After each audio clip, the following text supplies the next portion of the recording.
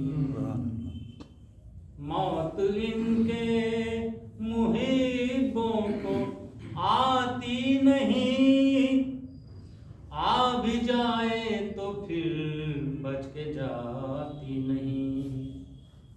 موت کا کیا خطر، موت سے کیا حذر، اس سے بچنا بھی کیا، آ گئی، آ گئی۔ غسل میت نہ کہنا میرے غسل کو، اجل ملبوس کو مت کفن نام دو۔ غسل میت نہ کہنا میرے غسل کو، اجل ملبوس کو مت کفن نام دو۔ میں چلا ہوں علی سے ملاقات کو، جس کی تھی آرزو وہ گھڑی آ گئی۔ جبرائیل اور قمبر پا کیا منحصر، در تیرا چھوڑ کر کوئی جاتا نہیں۔ جو غلامی کا تیری مزہ پا گیا، راس جس کو تیری نوکری آ گئی۔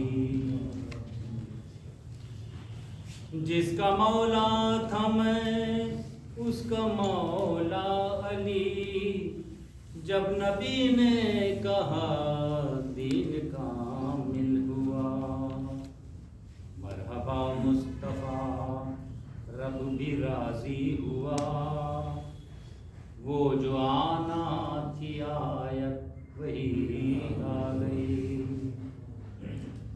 عشق جب تک نہ ہو شعر ہوتا نہیں، مجھ میں کب اہلیت تھی تیری مدح کی۔ عشق جب تک نہ ہو شعر ہوتا نہیں، مجھ میں کب اہلیت تھی تیری مدح کی۔ میرے مولا میں قربان تیرے عشق کے، سبط جعفر کو بھی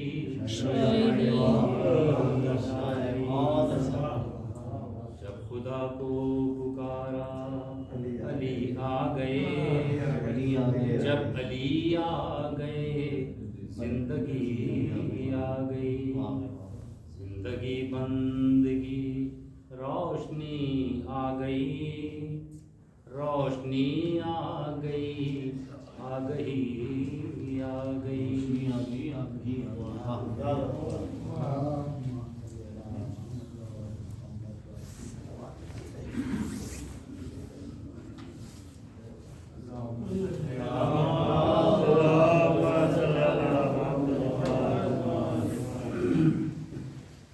نعرہ حیدری، آواز بلند نعرہ صلوات۔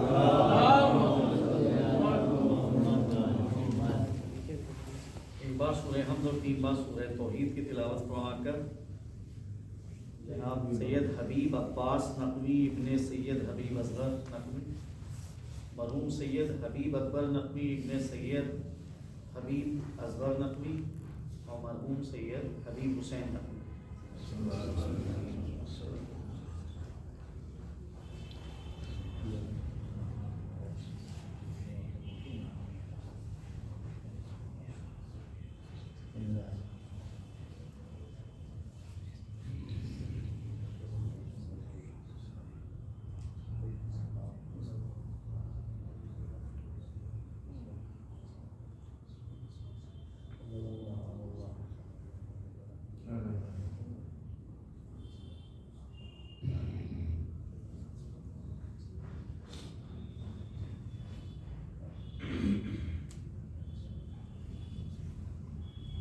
أعوذ بالله السميع العليم من الشيطان الرجيم بسم الله الرحمن الرحيم الحمد لله رب العالمين والصلاة والسلام على أشرف الأنبياء والمرسلين خاتم النبيين شفيع ذنوبنا وطبيب نفوسنا مولانا أبي القاسم محمد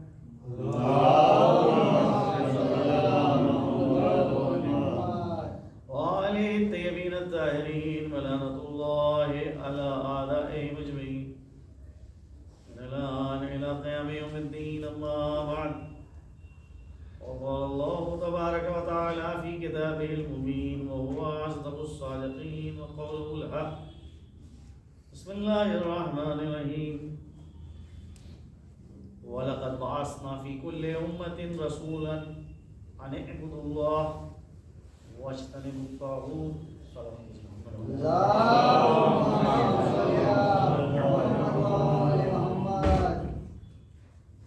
یہ آیت کریمہ جو آپ کے سامنے پیش کی سورہ نحل کی آیت ہے اور اللہ ذکر کر رہا ہے کہ کوئی ایسی امت نہیں ہے، کوئی ایسی قوم نہیں ہے کہ جس میں ہم نے رسول بھیجے، اور ان رسولوں کا کام یہ تھا صرف دو پیغام دیے تھے۔ پہلا پیغام یہ تھا ان اعبدوا اللہ، اللہ کی عبادت کرو، یعنی اللہ کے علاوہ کسی اور کو اپنا معبود نہ بناؤ۔ دوسری چیز یہ تھی واجتنبوا الطاغوت، اور طاغوت سے دوری اختیار کرو۔ بہرحال طاغوت کا لفظ قرآن میں متعدد جگہ کے اوپر آیا ہے۔ طاغوت کے معنی ہے کہ ہر وہ ذات کہ جو بندے کے درمیان اور خدا کے درمیان رکاوٹ کا کام کرے، اس کو طاغوت سے تعبیر کیا گیا ہے۔ تو طاغوت سے تم کو دوری اختیار کرنا ہے، چاہے وہ شیطان ہو، اس کو وہ بھی طاغوت کہا جاتا ہے۔ اور کبھی بھی جو ہے وہ یہ ہوتا ہے کہ انسان کے خود ذاتی رشتے، کہ جن رشتوں کو انسان جو ہے وہ خدا کے مقابلے میں لے آتا ہے، تو وہ رشتے بھی جو ہیں وہ طاغوت کی حیثیت اختیار کر لیتے ہیں۔ اور کبھی جو ہے وہ فرض کیجیے کہ گھر کی محبت اتنی زیادہ افراد کی حد تک پہنچ جائے تو وہ گھر جو ہے وہ طاغوت کی حیثیت، اور کبھی سرزمین سے محبت، جو کچھ ہے وہ یہی ہے اور اس کے علاوہ کچھ نہیں ہے، اور اسی کی خاطر جئیں گے اور اسی کی خاطر مریں گے، تو یہ کیا ہے؟ طاغوت بن جائے گا۔ تو جو بھی شے ایک انسان کے درمیان، ایک بندے کے درمیان اور خدا کے درمیان رکاوٹ کا کام کرے، اسے کہتے ہیں طاغوت۔ تو آیت کریمہ میں یہ کہا جا رہا ہے کہ کوئی ایسی قوم نہیں ہے، کوئی ایسی امت نہیں ہے، کوئی ایسا گروہ نہیں ہے کہ جس کے درمیان ہم نے رسول کو نہیں بھیجا۔ اب رسول سے مراد یہاں پہ ہادی اور رہنما ہے۔ ہر قوم کے درمیان رسول بھیجا ہے، ہر قوم کے درمیان ہادی بھیجا ہے، اور ان لوگوں کا کام یہ تھا کہ یہ اللہ کی جانب لوگوں کو دعوت دیتے تھے اور کہتے تھے کہ شیطان سے دوری اختیار کرو۔ اب رہا مسئلہ کہ کچھ کا تذکرہ صراحت کے ساتھ اللہ نے قرآن میں ذکر کر دیا، کچھ انبیاء کے نام ذکر کر دیے، 25 نام قرآن کریم کے اندر ذکر ہوئے ہیں انبیاء ما سلف کے، اور زیادہ تر وہ انبیاء ہیں کہ جو مشرق وسطیٰ میں بھیجے گئے ہیں، کیونکہ وجہ یہ ہے کہ قرآن نازل ہوا ہے عرب میں، اور یہ جو انبیاء کے جن کا تذکرہ قرآن میں کیا گیا ہے، عرب کے لوگ ان کے ناموں سے واقف تھے، لہذا اللہ انہی چیزوں کو ذکر کرے گا کہ جن سے ایک انسان واقف ہے۔ ان کو تو نہیں پیش کرے گا کہ بھئی ہم ایک اس نبی کا بھی ذکر کر رہے ہیں جس کو افریقہ میں بھیجا ہے، اور ایک اس نبی کا بھی تذکرہ کر رہے ہیں کہ جس کو آسٹریلیا میں بھیجا ہے۔ بھئی جہاں انسانی آبادی ہے وہاں نبی آیا ہے، لیکن بہت سی انسانی آبادیاں جو ہیں وہ لوگوں کے سامنے ظاہر ہی نہیں تھی، آیا نہیں تھی، بہت زمانے کے بعد لوگوں کو پتہ چلا کہ وہاں کے اوپر بھی ایک انسانی آبادی ہے، وہاں کے اوپر بھی ایک زمین کا خطہ ہے، وہاں کے اوپر بھی ایک نبی ہے، وہاں کے اوپر بھی ایک قوم آباد ہے۔ تو یہ تو بہرحال انسانوں کا مسئلہ ہے کہ وسائل نہیں تھے، وہاں کوئی رابطہ نہیں تھا، لوگ جو ہیں سمجھتے تھے کہ جہاں پہ ہم رہ رہے ہیں وہی ساری دنیا ہے۔ لیکن آج علم کا قافلہ اتنا جب کہ آگے بڑھ چکا ہے کہ جس کو دنیا کو، پوری دنیا کو دہکدہ جہانی کہا جا رہا ہے، سمجھے آپ؟ تو آج انسان کی معلومات اور آج سے 1400 سال پہلے والا جو انسان ہے اس کی معلومات، دونوں کے درمیان فرق تھا، ایک جیسی تو نہیں تھی معلومات۔ جو معلومات وہ انسان رکھتا تھا اس معلومات کے مطابق تذکرہ کیا جائے گا۔ اب وہ نام کہ حضرت یونس کا نام، حضرت موسیٰ کا نام، حضرت عیسیٰ کا نام، حضرت نوح کا نام، حضرت آدم کا نام، حضرت شعیب کا نام، یہ وہ سارے نام ہیں کہ جن کا قرآن کے اندر تذکرہ ہے۔ اکثر یہ سارے انبیاء مشرق وسطیٰ کے کسی علاقے میں بھیجے گئے، مگر اور دوسری جگہوں کے اوپر کہ بھائی ہندوستان کے اندر کون نبی آیا تھا، افریقہ کے اندر کس نبی کو بھیجا گیا، اور جو دوسرے مقامات ہیں کہ جہاں جہاں انسانی آبادی تھی وہاں کے اوپر کس نبی کو بھیجا گیا، اس آیت کی روشنی میں آپ جواب دے سکتے ہیں کہ ہر قوم میں نبی بھیجا گیا۔ وَلَقَدْ بَعَثْنَا فِي كُلِّ أُمَّةٍ، ہم نے ہر قوم کے اندر رسول کو بھیجا، اور ان رسولوں کا کام تھا دو پیغاموں کی جانب دعوت دیں۔ ایک پیغام ہے اللہ کی توحید، اس کی رسالت، اور دوسرا پیغام ہے شیطان سے دور۔ اور بھی آیات ہیں قرآن کریم کی طرح، یہی ایک آیت نہیں ہے۔ جناب پیغمبر اسلام کو اللہ سبحانہ و تعالیٰ سورہ یوسف میں خطاب کرتا ہوا کہتا ہے کہ ہم نے آپ کے سامنے بعض رسولوں کے قصوں کو ذکر کیا ہے، اور بہت سے ایسے رسول ہیں کہ جن کے قصے کو ہم نے آپ کے سامنے بیان نہیں کیا۔ وَإِن مِّن خَلَا إِلَّا فِيهَا نَذِيرٌ، کوئی ایسی جگہ نہیں ہے کہ جہاں کے اوپر ایک عذاب الہی سے ڈرانے والا نہ آیا۔ متعدد آیات ہیں کہ جن آیات سے اس حقیقت کا پتہ چلتا ہے کہ ہر قوم کے اندر، ہر سرزمین کے اوپر اللہ نے ایک رہنما کو بھیجا ہے۔ اب مسئلہ یہ ہے سب سے بڑا کہ رہنما کی صفات بھی بتا دی ہیں کہ اس کا کیریکٹر کیسا ہو، اس کا کردار کیسا ہو،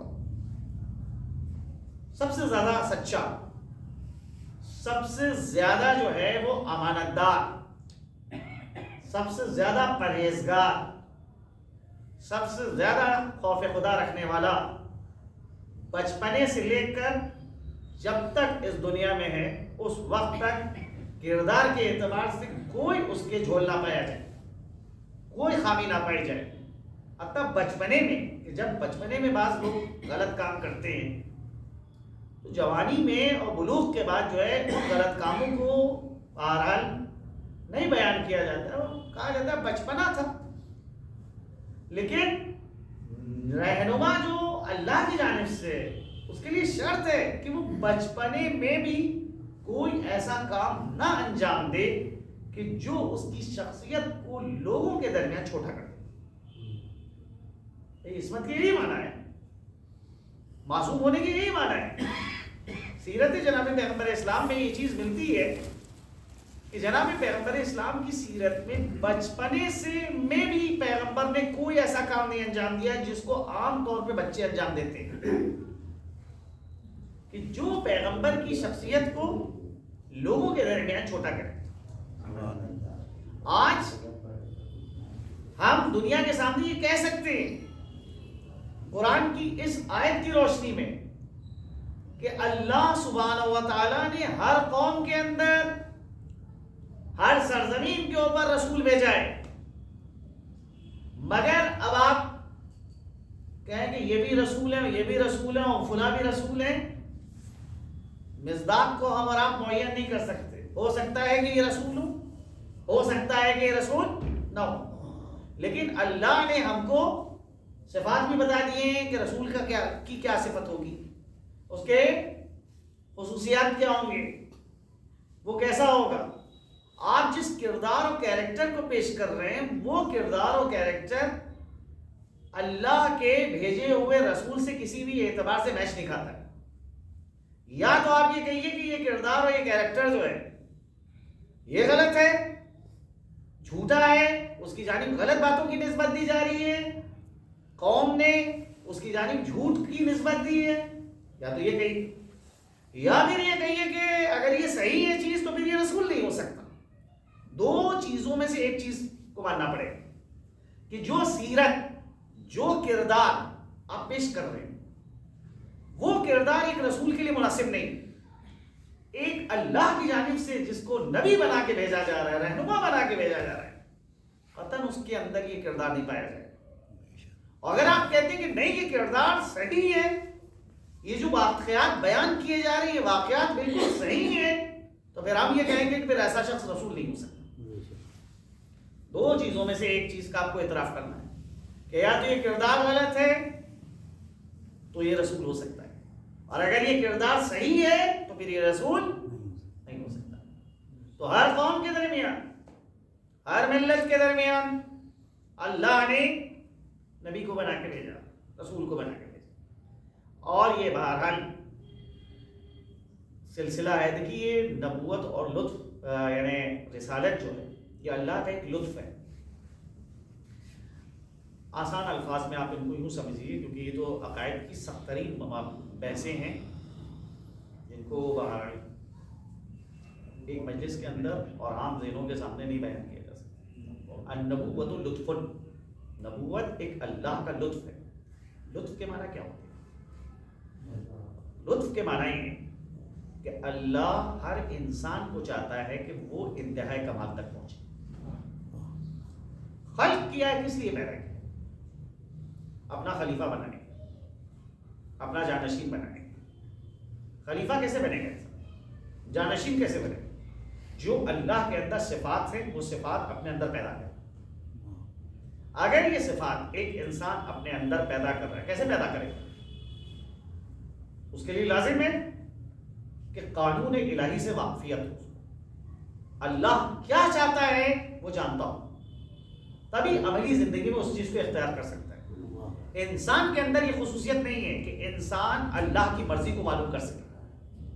اللہ کی مرضی کو کون معلوم کرے گا؟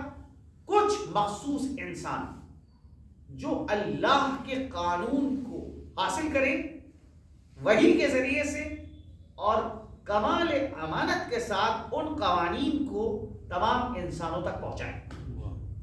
ان قوانین کی روشنی میں ایک انسان اللہ کی مرضی کو حاصل کر سکتا ہے اگر ان قوانین پہ چلے. سارے انسان نبی نہیں بن سکتے، سارے انسان رسول نہیں بن سکتے. کچھ مخصوص لوگوں کو اللہ سلیکٹ کرے گا، منتخب کرے گا، جن کے اندر خصوصیت یہ ہوگی کہ وہ الہی صفات بھی رکھتے ہوں گے اور بشری خصوصیات بھی رکھتے ہیں. یعنی ادھر سے بھی رابطہ ہو اور ادھر سے بھی رابطہ ہو. ادھر سے جو چیزیں نعمتوں کی شکل میں آ رہی ہیں وہ نعمتیں کمال امانت کے ساتھ حاصل کریں اور بندگان خدا تک ان نعمتوں کو پہنچائیں. جناب امیر فرماتے ہیں نہج البلاغہ میں،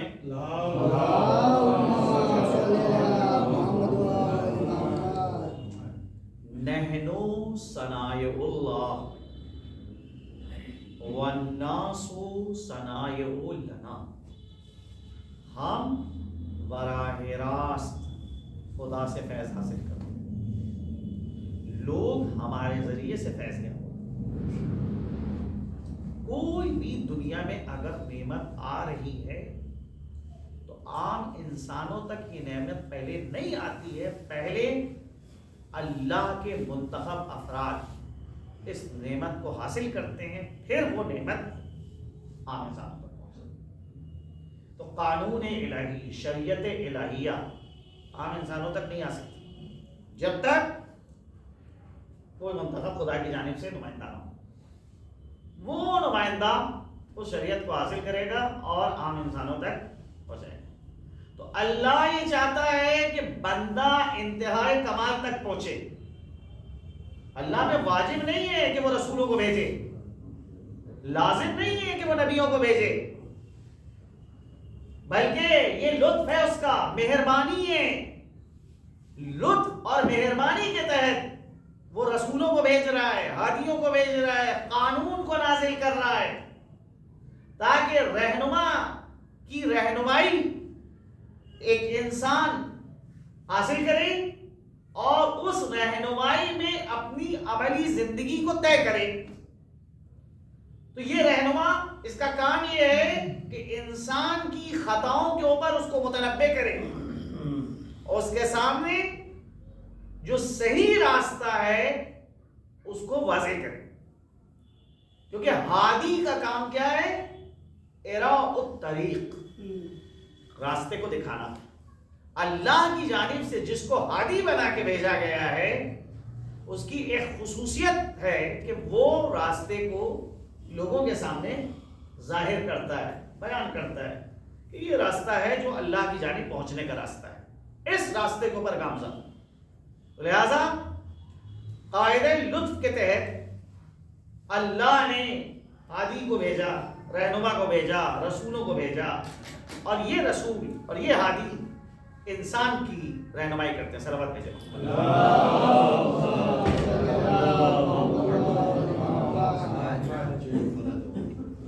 تو یہ ایک مسئلہ ہے۔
انسان جو ہے اس کو دنیا کے اندر رہنما کی ضرورت ہے، ہادی کی ضرورت ہے، اور یہ انسان کی عقل اس چیز کو تسلیم کرتی ہے۔ جس طرح سے توحید کا عقیدہ عقل کی روشنی میں انسان قائم کرتا ہے، یعنی ہر انسان کے ذہن میں یہ سوال آتا ہے کہ کہاں سے آئیں، پھر دوسرا سوال یہ ہے کہ کہاں جانا ہے، اور پھر تیسرا سوال یہ ہے کہ کہاں سے آئیں اور کہاں جانا ہے، اس درمیان کا راستہ کیسے طے کرنا ہے۔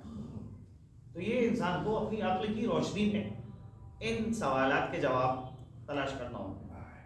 آپ نے عقیدہ توحید کو کسی کے کہنے سے نہیں مانا ہے کہ آپ میرے والد کہتے تھے کہ اللہ ایک ہے لہذا ہم کہتے ہیں کہ اللہ ایک ہے، یہ اگر کوئی کہے تو یہ عقیدہ قابل قبول نہیں۔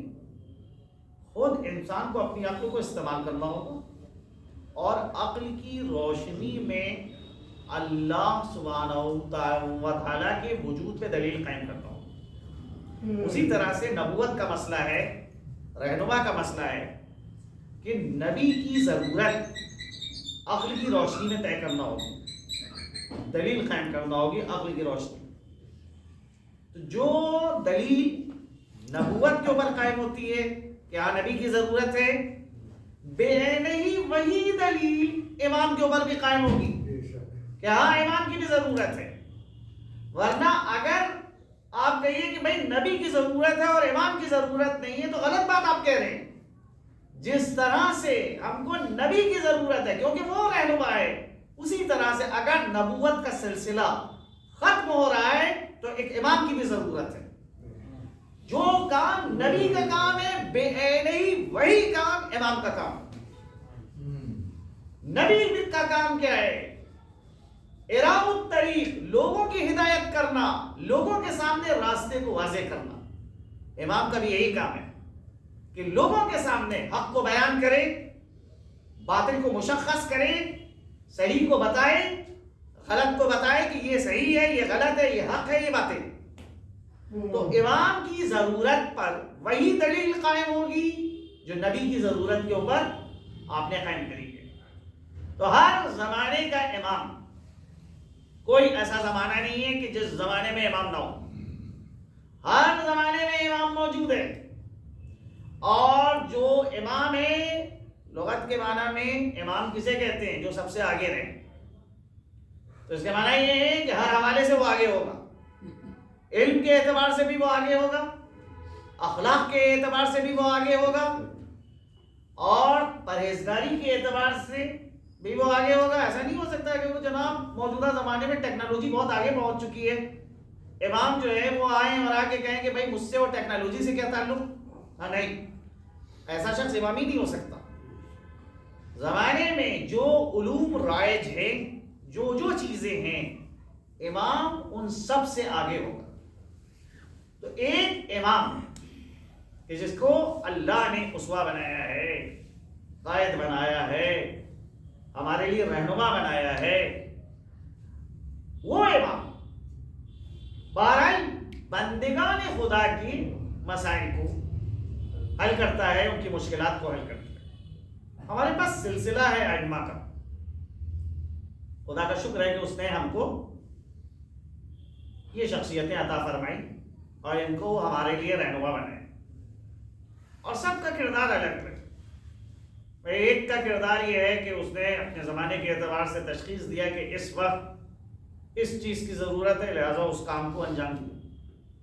دوسرے نے دوسرے کام کو انجام دیا، تیسرے نے تیسرے کام کو انجام دیا. تو بظاہر ان کی سیرت کے درمیان، ان کے کردار میں کسی قسم کا کوئی تضاد نہیں پایا جاتا ہے. اس زمانے کا تقاضا ہے.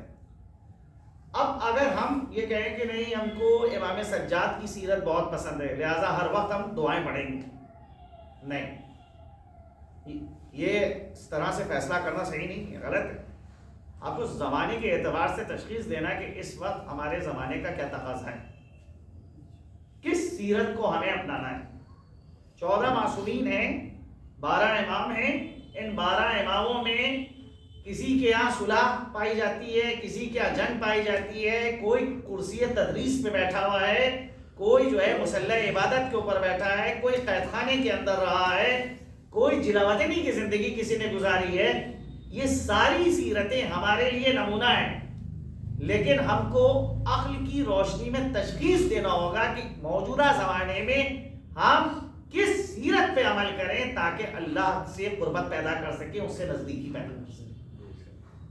اپنے ذوق کو نہیں داخل کرنا ہوگا کہ مجھ کو امام حسن بہت پسند ہے لہٰذا میں ہر جگہ صلح کروں گا. کوئی کہے کہ جناب مجھے کربلا بہت پسند ہے لہٰذا ہر جگہ جو ہے وہ میں قیام کروں گا، جنگ کروں گا. نہیں، زمانے کے اعتبار سے تشخیص دینا ہوگا. آج جس امام کی شب شہادت ہے یعنی امام ہادی، ہر امام ہمارا ہادی ہے. کیا خصوصیت ہے کہ 10ویں امام کو ہادی کہا جاتا ہے؟ ہادی اللہ کا نام ہے، اللہ ہدایت کرتا ہے. حضرت کا نام ہادی نہیں ہے، ہادی لقب ہے. حضرت کا نام آپ کا علی ہے، نقی بھی لقب ہے آپ کا، زکی بھی آپ کا لقب ہے. اسی طرح سے ہادی آپ کا لقب ہے. کیوں آپ کو ہادی کہا جا رہا ہے؟ کہ 2 محاذوں کے اوپر حضرت نے کام کیا ہے. داخلی طور کے اوپر بھی کام کیا، یعنی جو اپنوں کے اندر انحراف پیدا ہو رہا تھا حضرت نے وہاں کے اوپر بھی ہدایت کری، سے اسلام پہ حملے ہو رہے تھے، حضرت نے وہاں پر بھی ہدایت کی۔ اپنوں کے اندر کچھ شخصیتیں ایسی تھیں کہ جو اہل بیت اطہار کے سلسلے میں غلط عقائد پیش کر رہی تھی، اہل بیت کو خدا کا درجہ دے رہی تھی۔ بعض شخصیتوں کا تاریخ کے اندر ذکر ہے، جیسے محمد ابن نصیر، شلم خانی، یہ وہ شخصیتیں ہیں کہ جو پہلے اصحاب ائمہ میں جن کا شمار ہوتا تھا، بعد میں دنیا کی خاطر انہوں نے غلط عقیدے کو لوگوں کے درمیان پھیلانے کی کوشش کی کہ معاذ اللہ نعوذ باللہ اللہ سبحانہ و تعالیٰ امام ہادی کے اندر سما گیا ہے، حلول کر گیا ہے۔ امام کو جب پتا چلا کہ وہ فلاں شخص محمد ابن نصیر جو ہے وہ اس قسم کا عقیدہ میرے سلسلے میں بیان کر رہا ہے، کہا خدا کی لعنت ہو اس کے اوپر، ہم اللہ کے بندے ہیں، بغیر اس کی اجازت اور بغیر اس کے اذن کے کوئی کام نہیں انجام دیتے، جو بھی کام انجام دیتے ہیں منشاء الہی اور مرضی الہی کے تحت انجام دیتے۔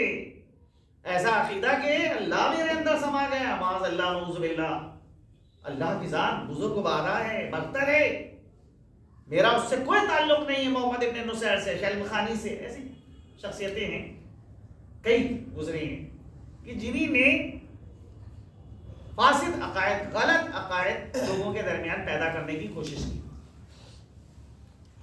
اب مسئلہ یہ ہے، دیکھیں بڑا پیچیدہ مسئلہ ہے، ایک طرف ہوتا ہے غلو اور دوسری طرف ہے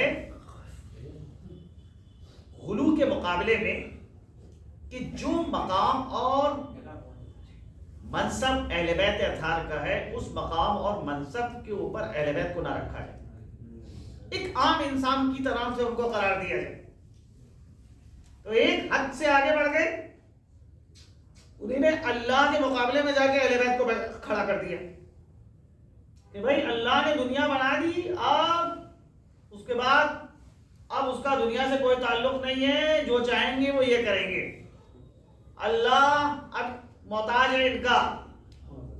معاذ اللہ نعوذ باللہ، اگر کوئی ایسا عقیدہ رکھتا ہے بالکل غلط اور فاسد عقیدہ رکھتا ہے، لہذا ایسے لوگوں کی اصلاح کرنے کے لیے حضرت نے زیارت جامعہ جو امام ہادی یعنی امام علی نقی سے وارد ہوئی، کبھی موقع اگر ملے تو اس زیارت جامعہ کا مفاتیح الجنان میں ترجمہ پڑھ لیجئے گا۔ ضروری نہیں ہے کہ ایک وقت میں اور ایک نشست کے اندر پوری زیارت جامعہ کو آپ تمام کریں، بلکہ تھوڑا تھوڑا پیراگراف منتخب کرتے جائیں کہ آج اتنا پڑھیں گے، پھر اس کے بعد اتنا پڑھیں گے۔ اس سے آپ کو اہل بیت اطہار کی شخصیت اور منزلت کا احساس ہوگا۔ فضائل آل محمد کو زیارت جامعہ کے اندر امام ہادی نے بیان کر دیا۔ دو زیارتیں امام کو آ رہی ہیں، ایک زیارت ہے زیارت جامعہ اور دوسری زیارت ہے زیارت غدیریہ۔ زیارت غدیریہ روز غدیر امام علی نقی نجف اشرف گئے اور وہاں پر امیر المومنین کی زیارت پڑی تھی، بڑی مفصل زیارت۔ ممبر سے میں یہ بات کہہ رہا ہوں آپ سے، آپ خواص سے جا کے پوچھیں جن کو آپ سمجھتے ہیں کہ بہت معلومات ہیں، آپ ان سے جائیے اور جا کے پوچھیے کہ بھائی یہ زیارت غدیریہ کہاں پہ، کون سی زیارت ہے؟ میں سچ کہہ رہا ہوں کہ آپ کو نہیں بتا پائیں گے۔ وجہ کیا ہے؟ کیا صرف فضائل بیان ہوں گے؟ کون سے فضائل آپ بیان کر رہے ہیں؟ آپ کو پتہ نہیں کہ وہ زیارت ایک مفصل زیارت ہے جس میں آیات بھی بیان کی گئی ہیں، روایات بھی بیان کی گئی ہیں اہل بیت اطہار کے حوالے سے۔ جناب امیر کی شان میں جو روایات آئی ہیں وہ روایتیں بھی نقل کی گئی ہیں، جو القاب قرآن کے اندر اور احادیث میں حضرت علی کے آئے ہیں ان سارے القاب کو ذکر کیا گیا ہے۔ اس میں ایک مفصل زیارت ہے، کم از کم اس زیارت کو پڑھنے میں آدھا گھنٹہ صرف ہوگا، کم از کم۔ یعنی انسان اگر کھڑا ہو زیارت پڑھنے کے لیے زیارت غدیریہ، آدھا گھنٹہ اس کے اندر صرف ہوگا، ایک مفصل زیارت ہے۔ جو ہونا تو یہ چاہیے تھا کہ اہل بیت کے چاہنے والوں کے درمیان یہ زیارت معروف ہونا چاہیے تھی، لیکن معروف نہیں ہے، لوگ نہیں جانتے ہیں کہ اس قسم کی بھی کوئی زیارت ہے۔ معمولاً جب امام کی شہادت آتی ہے، ولادت آتی ہے، لوگ یہ سوچتے ہیں کہ ایک مجلس کر لی جائے، گھر کے اندر ماتم کر لیا جائے، بس ہم نے حق ولایت ادا کر دیا۔ اگر پوچھا جائے کہ کیا آپ اس امام کی زیارت پڑھتے، پتہ ہے آپ کو کہ آپ کو کم از کم اس دن جو ہے کون سی زیارت پڑھنا چاہیے؟ ایک مرسوم زیارتیں جو ہیں وہ بھی امام حسین کی زیارت، امام رضا کی زیارت اور امام زمانہ کی زیارت، خط ہونا تو یہ چاہیے کہ جس دن جس امام کی ولادت ہے اور یا شہادت ہے اس دن مخصوص طور کے اوپر اس امام کی زیارت پڑھی جائے، کم از کم یہ بھی کام ہونا چاہیے۔ 2 رکعت نماز زیارت پڑھی جائے، ان کی روح طیبہ کو ہدیہ کی جائے۔ اس کے علاوہ جو سیرت کے وہ چیزیں کہ جو اب تک ہماری نگاہوں سے پوشیدہ ہیں ان کو لوگوں کے سامنے بیان کیا جائے۔ تو بہرحال آپ اگر زیارت جامعہ کو دیکھیں تو زیارت جامعہ کے اندر فضائل آل محمد کو بیان کیا گیا۔ زیارت غدیریہ کو دیکھیں تو زیارت غدیریہ میں جناب امیر کے فضائل کو بیان کیا گیا۔ اب زیارت جامعہ کے فقرے جو ہیں جو آپ کے سامنے میں بیان کر رہا ہوں، ملاحظہ فرمائیں۔ اہل بیت اطہار کو خطاب کرتے ہیں امام، بکم فتح اللہ و بکم یختم، آپ وہ ہیں کہ جن کے ذریعے سے اس کائنات کی ابتدا ہوئی، اور آپ وہ ہیں کہ جن کے ذریعے سے اس کائنات کی انتہا ہوگی۔ اگر آپ نہ ہوتے تو یہ کائنات نہ پیدا کی جاتی۔ کائنات کی تخلیق کا سبب آپ ہیں، بیکم فتح اللہ، آپ کے ذریعے سے کائنات کی ابتدا ہوئی ہے، بیکم یختم، آپ ہی کے ذریعے سے کائنات کی انتہا ہوگی۔ حدیث میں آیا ہے، اصول کافی میں یہ روایات مفصل ہیں، لولا الحجہ لساقت الارض ما اہلہا، اگر حجت خدا نہ ہو تو زمین ایک لمحے کے لیے سلامت نہیں رہے گی۔ زمین اگر باقی ہے، دنیا اگر باقی ہے تو اس کا معنی یہ ہے کہ کہیں نہ کہیں حجت خدا موجود ہے۔ دنیا کا باقی رہنا وابستہ ہے حجت خدا سے۔ اگر اللہ اپنی حجت کو اٹھا لے، چاہے وہ حجت رسول کی شکل میں ہو، چاہے وہ حجت امام کی شکل میں ہو، اگر اس کو زمین پر سے اٹھا لے تو زمین فنا ہو جائے، ختم ہو جائے گی۔ لولا الحجہ لساقت الارض ما اہلہا، اگر حجت خدا کو ہٹا لیا جائے تو زمین کا خاتمہ ہو جائے۔ اب دیکھیے اس حدیث کی روشنی میں امام کی زیارت کے یہ فقرے دیکھیے، بکم فتح اللہ، آپ وہ ہیں کہ جن کے ذریعے سے اس کائنات کی ابتدا ہوئی، وبکم یختم، آپ وہ ہیں کہ جن کے ذریعے سے اس کائنات کی انتہا ہو۔ آپ نے اللہ کی گواہی دی تو خلق کو پتا چلا کہ اللہ موجود ہے۔ آپ وہ ہیں کہ جن کے واسطے سے آسمان سے پانی نازل ہوتا ہے۔ آپ وہ ہیں کہ جن کے ذریعے سے یہ کھیتی روئیدہ ہوتی ہے۔ آپ وہ ہیں کہ جو بندگان خدا کے گناہوں کی بخشش کا ذریعہ ہیں۔ آپ کے ذریعے سے اللہ سبحانہ و تعالیٰ بندگان خدا کے گناہوں کو معاف کرتا ہے۔ اب ذرا غور کیجیے، ماکم لا ما عدوکم، میں آپ کے ساتھ ہوں، آپ کے ساتھ ہوں، آپ کے دشمن کے ساتھ نہیں۔ یہ فقرہ ایک زائر جب اپنی زبان پہ جا کرتا ہے، ایسا فقرہ ہے، ماکم لا ما عدوکم، میں آپ کے ساتھ ہوں، آپ کے ساتھ ہوں، آپ کے دشمن کے ساتھ نہیں ہوں۔ بھائی کس اعتبار سے ہم آپ کے ساتھ ہیں؟ کردار کے اعتبار سے آپ کے ساتھ ہیں، اخلاق کے اعتبار سے آپ کے ساتھ ہیں، افکار کے اعتبار سے آپ کے ساتھ ہیں۔ یہ صرف تنہا جو ہے یہ کہنا کہ ہم آپ کے ساتھ ہیں اور کردار ہمارا الگ ان کا الگ، عقائد کے اعتبار سے ان کا توحید کا عقیدہ الگ، ہمارا توحید کا عقیدہ الگ، نبوت کا عقیدہ ان کا الگ، ہمارا الگ، تو ہم پھر آپ کے ساتھ نہیں ہیں۔ مَعَكُمْ لَا مَعَدُوِّكُمْ، میں آپ کے ساتھ ہوں، آپ کے ساتھ ہوں، آپ کے دشمن کے ساتھ نہیں۔ مفصل زیارت کہ جس میں فضائل آل محمد کو بیان کیا۔ ایک تو مرحلہ یہ تھا امام کا کہ امام نے جو صورتحال تھی داخلی طور کے اوپر، شیعوں کے درمیان ایسے فرقے پیدا ہو رہے تھے کہ جو غلو کی جانب جا رہے تھے، ان کو کنٹرول کرنے کے لیے، ان کو صحیح رہنمائی کرنے کے لیے حضرت نے متعدد چیزیں جانی۔ ایک شخص کا بیان ہے کہ میں بیٹھا ہوا تھا حضرت کے پاس، اور وہ جناب ایک شخص آیا ہندوستان سے، اور اس نے آ کے اپنی زبان کے اندر گفتگو کی، اور حضرت نے اسی کی زبان میں جواب دیا۔ مجھے حیرت ہوئی، میں نے کہا فرزند رسول، کیا آپ ہندوستان کی زبان سے بھی واقف ہیں؟ کہا کیا میں ہندوستان والوں کے لیے امام نہیں ہوں؟ میں جہاں کا امام وہی ہو سکتا ہے کہ جو اپنے پیروکار کی زبان سے واقف ہو، اس کو امام نہیں کہا جائے گا کہ جو اپنے پیروکار کی زبان کو نہ جانتا ہو۔ اور اس کے بعد حضرت نے کہا یہ سنگریزہ اٹھاؤ۔ میں نے ایک کنکری اٹھا کے حضرت کو دی، حضرت نے اس کنکری کو اپنے دہن میں رکھا، اور اس کے بعد کہا اس کنکری کو تم اپنے دہن میں رکھ لو۔ کہا جیسے ہی حضرت نے وہ کنکری میرے حوالے کی اور میں نے اپنے منہ میں رکھی، ایسا مجھے محسوس ہو رہا تھا کہ میں ایک وقت میں 70 زبانیں بول سکتا ہوں۔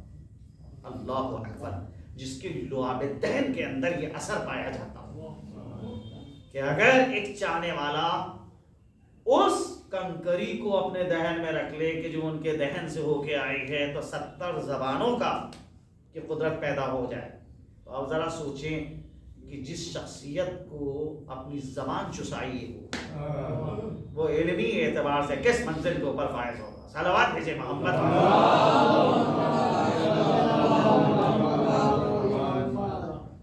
10ویں امام 41 سال کا سن ہے، اور اس 41 سال کے سن میں حضرت نے متعدد کام کیا۔ 8 سال کی عمر میں درجہ امامت پہ فائز ہوا، اور اس کے بعد جو مشکلات ہیں کہ اکثر اوقات جو ہے وہ نظر بندی کی زندگی گزاری، پھر جب مدینے سے بلایا گیا ہے اور سامرا کے اندر نظر بند کر دیا گیا، نتیجہ کیا ہے کہ اب عام شیعہ جو ہیں ان تک امام کی رسائی آسانی سے نہیں ہو سکتی۔ عام شیعہ جو ہیں وہ امام تک آ نہیں سکتے، ہر ایک کے اوپر نظر رکھی جائے، لہذا متعدد وکیلوں کو معین کیا گیا تھا، اور یہ کہا گیا تھا کہ ان سے جو ہے وہ بہرحال رجوع کرو۔ اور وہ لوگ کی جو امام کو نظر بند کر رہے ہیں، ایسا نہیں ہے کہ امام ان کو ان کے حال میں چھوڑ دیں، اور اگر ان کو مشکلات پیش آئیں تو وہ امام ان کی مشکلات کو حل نہ کریں، کیونکہ امام نمائندہ الہی ہے۔ اللہ کی ایک صفت ہے رحمانیت۔ رحمانیت کی کیا معنی ہے؟ رحمانیت کے معنی ہے کہ اللہ سب کو فیض پہنچا رہا ہے، دوستوں کو بھی اور دشمنوں کو بھی، لہذا جو اس کا نمائندہ ہے وہ بھی اپنے دوستوں کو بھی فائدہ پہنچائے گا اور دشمنوں کو بھی فائدہ۔ تاریخ کہتی ہے کہ متوکل کے زمانے میں ایک چور آتا ہے اور اس کا جرم ثابت ہو گیا، تو جو علماء دربار میں تھے ان سے پوچھا گیا کہ کیا اس کی سزا ہے؟ کہا ہاتھ کاٹا جائے گا۔ متوکل نے کہا کہاں سے کاٹا جائے گا؟ کسی نے کہا یہاں سے، کسی نے کہا یہاں سے، اس نے کہا ایک نے کہا یہاں سے، ایک نے کہہ دیا یہاں سے۔ کوئی ایک بات نہیں بیان ہوئی۔ کہ یہ کون سی بات ہوئی بھائی؟ یہ سزا جو تم سنا رہے ہو کہ ہاتھ کاٹا جائے گا، قرآن کی کس آیت کی روشنی میں؟ فوراً قرآن کی آیت پڑھ دے گی، السارق والسارقۃ فاقطعوا ایدیہما۔ اگر کوئی مرد چور ہے اور اگر کوئی عورت چور ہے، اور وہ شرائط کے جو چوری کے لیے بیان کیے گئے ہیں وہ ثابت ہو جائیں، تو ایسی صورت میں ہاتھ کاٹا جائے گا۔ اب بھائی ہاتھ کا اطلاق یہاں انگلیوں کے سرے سے لے کے یہاں تک ہوتا ہے، تو قرآن نے تو ہاتھ کا ذکر کیا کہ ہاتھ کاٹا جائے گا۔ مگر یہ نہیں بتایا کہ کس مقدار میں کاٹا جائے گا. متوکل پوچھتا ہے کہ یہ بتاؤ قرآن کی کس آیت سے یہ ثابت ہوتا ہے کہ چور کا ہاتھ کتنا کاٹا جائے گا؟ یہ تو نہیں بتا پائیں گے. ہوتا یہی چلا رہا ہے. یہ ہوتا کیا چلا رہا ہے؟ تم کہتے ہو کہ یہ شریعت اللہ کی بھیجی ہوئی شریعت ہے. تو اللہ نے اگر حکم دیا ہے تو بہرحال اس حکم کو بیان بھی تو کسی نے کیا ہوگا. کہا بھائی جو حکم کو بیان کرنے والا ہے وہ رسول ہے اور ان کے جو علمی وارث ہیں وہ حکم کو بیان کریں گے. اگر یہ مشکل آپ کو پیش آ رہی ہے تو امام علی نقی کو طلب کیجئے، وہ اس کا جواب دیں گے. دربار میں حضرت کو بلایا گیا، پوچھا جاتا ہے فرزند رسول یہ بتائیے کہ چور کا ہاتھ کہاں سے کاٹا جائے گا؟ حضرت نے فرمایا صرف 4 انگلی. کہا قرآن کی کس آیت سے یہ چیز ثابت ہے کہ چور کی صرف 4 انگلیاں کاٹی جائیں گی؟ حضرت نے فوراً سورہ جن کی آیت پڑھی، ان المساجد للہ، سجدے کی جگہیں اللہ کے لیے. ہتھیلی سجدے کی ایک جگہ ہے، لہذا اس کو چھوڑ دیا جائے گا، یہ اللہ سے مخصوص ہے. صرف 4 انگلیاں کاٹی جائیں گی. دوبارہ چوری کرے گا تو پیر کی 4 انگلیاں کاٹی جائیں گی، انگوٹھے کو چھوڑ دیا جائے گا کیونکہ انگوٹھا سجدے کا مقام ہے. تیسری بار چوری کرے گا تو نہ اب انگلیاں نہیں کاٹی جائیں گی، اب گردن کاٹی جائیں گی. کیوں؟ کیونکہ مرض اتنا بڑھ چکا ہے کہ اب اصلاح ممکن نہیں. یہ جواب حضرت دے رہے کیونکہ نمائندہ الہی. نتیجہ یہ ہوتا ہے کہ دنیا کو بہرحال یہ خاموش وجود بھی گوا ہے. آخر انتہائی سخت دور ہے امام علی نقی کا. بنی عباس کی حکومت جبکہ کمزور ہو چکی تھی اور ترکیوں کا بے پناہ غلبہ تھا دربار کے اندر. صبح کے وقت ایک کو خلیفہ بنایا، رات میں اسی کو جو ہے وہ تخت سے کھینچ کے اتار دیا، دوسرے کو اس کی جگہ کے اوپر بیٹھا. ایک طرف متوکل جیسا ظالم و جابر جو تخت کے اوپر بیٹھا ہے، پوری رات دربار کے اندر ڈرامہ ہوتا تھا اور اس ڈرامے میں ایک شخص رسول بن رہا ہے اور ایک جو ہے وہ جناب امیر کا کردار ادا کر رہا ہے اور ہنسا جاتا تھا، مذاق اڑایا جاتا ہے. کون؟ رسول کے نام کے اوپر جو خلیفہ بنا ہے وہ اپنے دربار میں یہ کام کرا رہا ہے. خود متوکل کا لڑکا منتصر جب وہ یہ صورتحال دیکھتا ہے کہ جناب امیر کی توہین ہو رہی ہے تو ایک مرتبہ متوکل کو خطاب کرتا ہے کہ کس کی تو توہین کر رہا ہے؟ تجھے پتا ہے وہ ہمارے خاندان کا فخر ہے، کیوں تو اس خبیث انسان کو اجازت دے رہا ہے کہ وہ علی ابن ابی طالب کا مذاق اڑائے؟ اگر تجھے اس کا گوشت کھانا ہے تو وہ تیرے خاندان کا ہے، ٹھیک ہے، تو جو چاہتا ہے وہ کر، لیکن اس پست انسان کو تو نے اجازت دے دی ہے کہ دربار میں عام لوگوں کے سامنے علی کا اس طرح سے مذاق اڑائے. اب وہ متوکل کچھ اشعار پڑھتا ہے اور اس میں اپنے بیٹی کو سرزنش کرتا ہے اور جو مسخرہ تھا اس کو کہتا ہے کہ تم اپنے کام کو جاری رکھو. ایسی صورتحال میں دیکھیے امام کی کردار کو دیکھیے. متوکل کا لڑکا امام سے رجوع کر رہا ہے کہ اگر ایک باپ علی ابن ابی طالب کا مذاق اڑائے اور بیٹا اس چیز کو ناپسند کرے، جناب رسالت مام کا مذاق اڑائے، صدیقہ طاہرہ کا مذاق اڑائے، اگر اس کا بیٹا اپنے باپ کو قتل کر دے اس جرم میں تو کیا صحیح ہے؟ کیا اجازت ہے آپ کی کہ ایسا بیٹا اپنے باپ کو قتل کر سکتا ہے؟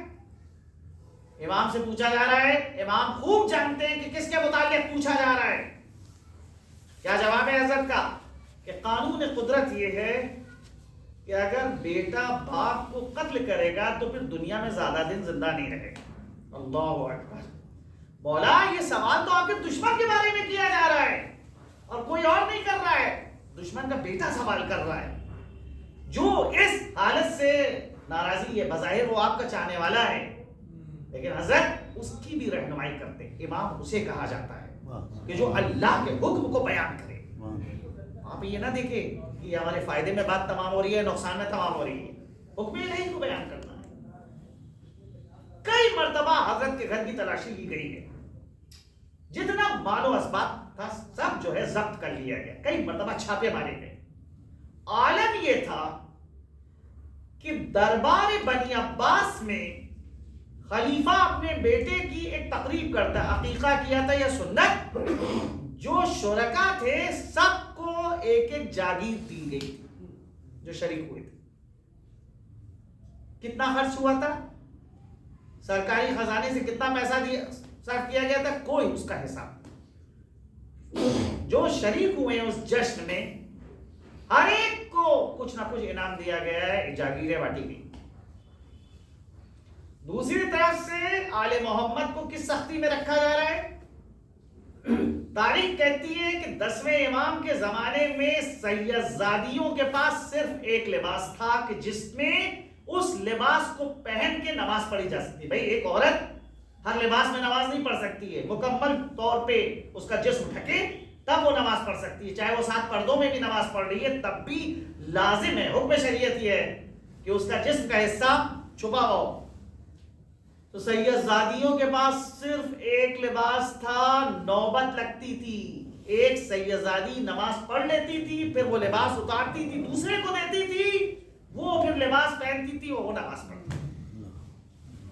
یہ صورتحال تھی 10ویں امام کے زمانے میں۔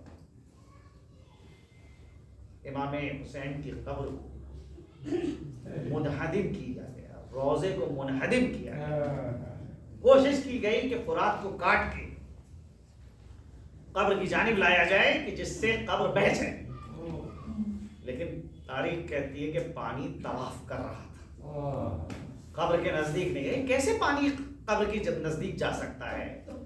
کیونکہ یہ پانی تو قیامت تک حسین سے شرمندہ ہے کہ کربلا میں پانی تو تھا لیکن حسین کے لب اس پانی سے تر نہیں ہوئے۔ ایسے ایسے مسائل، ایسے عالم۔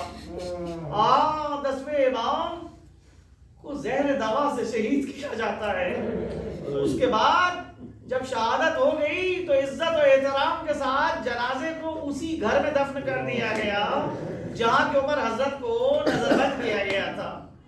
عزیزوں میں کہوں گا اے مولا، ارے آپ کا جنازہ جو ہے بہرحال اس کو عزت کے ساتھ اٹھایا گیا، ارے غسل دیا گیا، کفن پہنایا گیا اور اس جگہ کے اوپر دفن کیا گیا جہاں آپ رہتے تھے، لیکن مولا ذرا آئیے اور آ کر اپنے جدے کو زوار کے جنازے کو دیکھیے کہ حسین کا لاشا کربلا کے میدان میں موجود ہے۔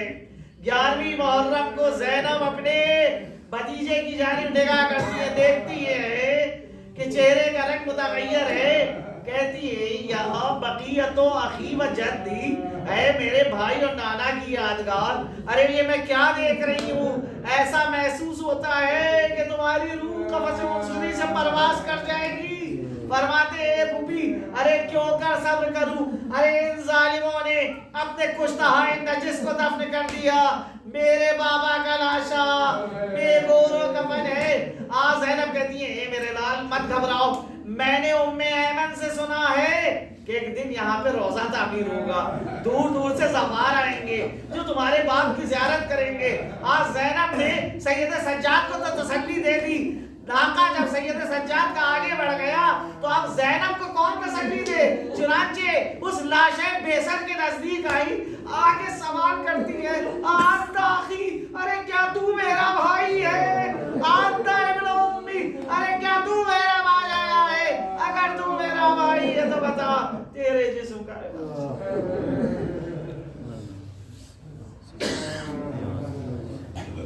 سلام الذین ظلموا ای منقلب ینقلبون قال اللہ وإنا الیہ راجعون۔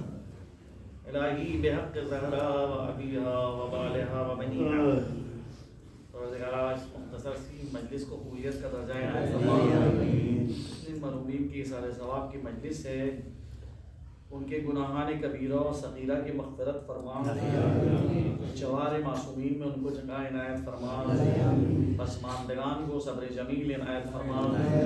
خدایا جو حاضرین یہاں پہ ہیں ان کی حوائج شرعیہ کو پورا فرما، جہاں جہاں مومنین آباد ہیں سب کی جان مال عزت و آبرو کی حفاظت فرما پروردگارہ وہ مجاہدین جو اخلاص کے ساتھ تیرے دین کی سربلندی کے لیے کوشش کر رہے ہیں ان مجاہدوں کو ان کی کوششوں میں کامیاب اور کامران فرما وہ دشمنان اسلام جو لائق ہدایت نہیں ہیں خدایا تو ان کو نیست و نابود فرما پرچم اسلام کو سربلند فرما پرچم کفر و نفاق کو سرنگو فرما ہمارے امام کے ظہور میں تاجیل فرما ہم کو ان کے آوان و انصار و مددگار میں شمار فرما ان کے ظہور کو ہمارے لیے باعث عافیت کرا ربنا تقبل منا انک انت السمیع العلیم ایک بار سورہ ہم اور 3 بار سورہ توحید کی تلاوت فرما کر مرحوم سید حبیب عباس نقوی ابن سید حبیب اصغر نقوی مرحوم سید حبیب اکبر نقوی ابن سید حبیب اصغر نقوی اور مرحوم سید حبیب حسن نقوی اور سید حبیب حسین نقوی ان لوگوں کی